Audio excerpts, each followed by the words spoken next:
ডেঙ্গিতে আক্রান্ত হয়ে মৃত্যু হয়েছে চন্দননগর হাসপাতালে এক চিকিৎসকের। মৃত বছর 47-এর স্বাতী দে চন্দননগর হাসপাতালে কর্মরত ছিলেন। পরিবার সূত্রে খবর, স্বাতী দেবী চিকিৎসক হিসেবে চন্দননগর হাসপাতালেই কর্মরত ছিলেন।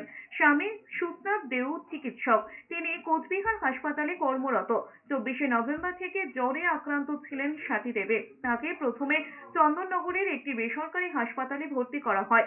সেখানে অবস্থার অবনতি ঘটলে এসএসকেএম হাসপাতালে স্থানান্তর করা হয় তাকে।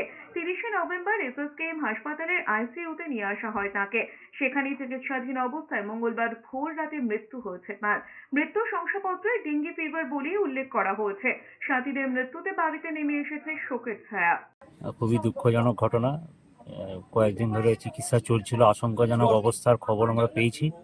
আমরা উদ্বেগে ছিলাম। প্রথমে তাকে একটি বেসরকারি হসপিটালে ভর্তি করা হয় পরিবারের পক্ষ থেকে, পরে কলকাতায় পিজিতে ভর্তি করা হয়েছিল। ক্রমশ অবনতির দিকে যায়, শেষে তাকে আমরা হারালাম। এটা দুঃখজনক।